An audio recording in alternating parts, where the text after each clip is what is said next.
CAT aspirants, all set for CAT 2024? As the countdown begins, do not miss out on these 5 powerful tips by experienced mentor for 100% success. So basics, I will break it up into both the quants and logical reasoning as well as the verbal part. I think in verbal, almost all of you know that the CAT exam is primarily about reading comprehension.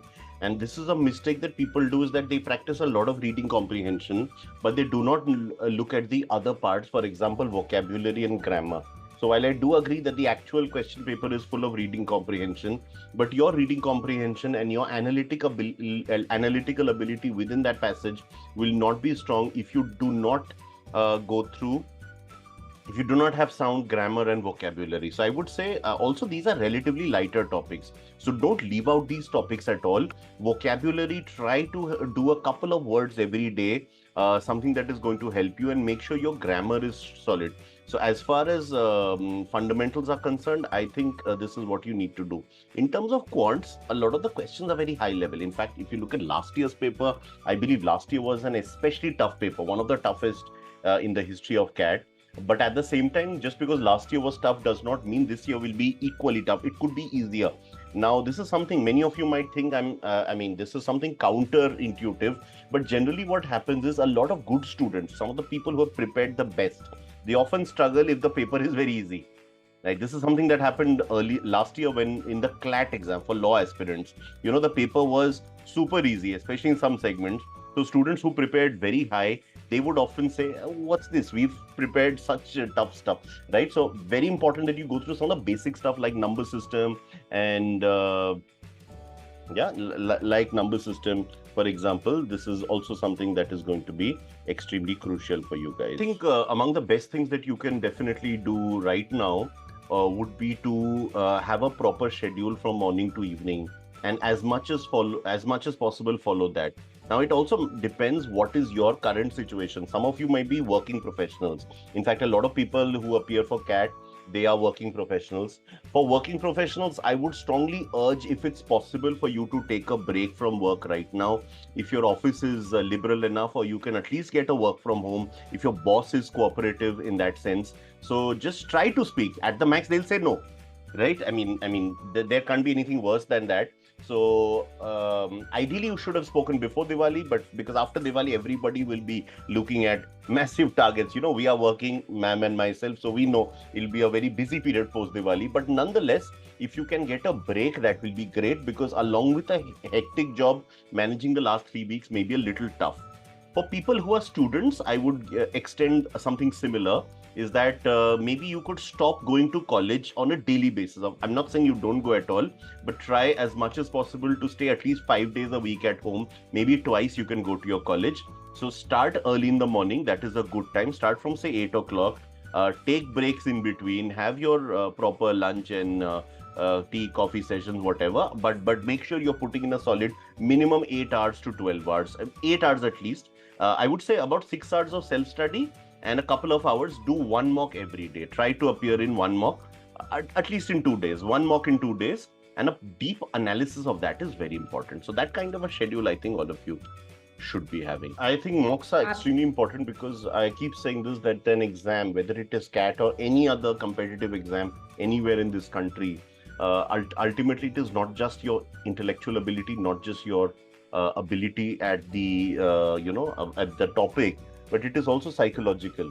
So for example, if I have taken 20 mocks versus somebody who's taken 5, when I go and walk into the playground, I will be, if I do not do net practice, I cannot hit runs when I'm at the stadium, right? So the same goes here as well, is that I need to take practice. Also, I would say, if you can time your mock as per the actual examination, right? So there are multiple slots that you get in CAT, and you have you've started receiving your admit cards as well, so you know your slot. So, and once you get to know your actual slot, try to sit at the same time, because there is a lot of psychological conditioning. Maybe some of you, especially now, because many of you will be studying late nights, and you'll have to condition yourself physically in that sense. If you, maybe some of you have a habit of taking a nap in the afternoon. So if you're doing that, and your actual paper falls in the afternoon, you might feel sleepy at that time, right? So you have to condition yourself psychologically, apart from the obvious practice. And as ma'am mentioned, not just preparing for the mock, After the mock, you have to do an analysis. Where did you go wrong? What could you have done?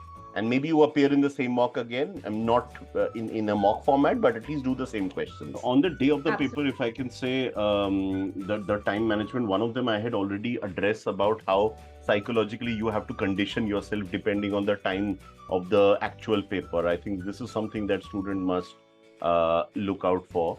That is the absolute top priority. Apart from that, in terms of time management, it is mostly about the number of hours you study, and also you need to take the proper breaks and do the proper analysis. Remove all distractions.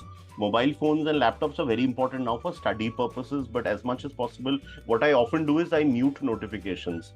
I understand one cannot totally leave WhatsApp or Insta or everything. These are very important parts nowadays of business, of everyday living. So I'm not getting into that, but what you can do is definitely mute the notifications, right? So that you are not constantly being distracted.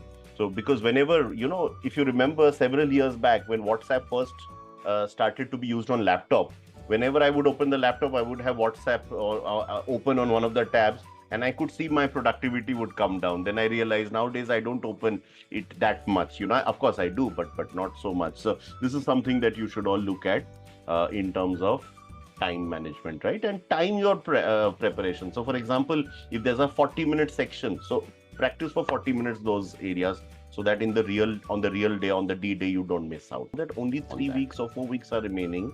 One needs to look at, be very realistic. What kind of colleges are you making it? And one of the points we've discussed a few times already today about mocks, that will give you an idea what kind of college you're looking at. If you're consistently scoring 97, 98, 99, 100 percentile, means that in the actual exam, you can attempt for a Blackie, for ABC, Lucknow, you can aim for an SP Gen, an MDI, etc. Right? But if you're not scoring very high, and if you're getting, let's say, an 80, 85, 70, 75, then be realistic. Do not stress yourself unnecessarily.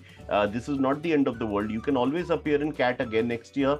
You can appear in other exams this year, like ZAT, like CMAT, like NPAT, etc. And of course, even if you make it to a lower college, no problem. You can work your way through and do extremely well in the next couple of years. So this is something, one, you have to be realistic. Two, I would say you also need to stop comparing yourself with others. I know our exam pattern, it's percentile, so you basically compare against the rest of the world. That's how pattern is.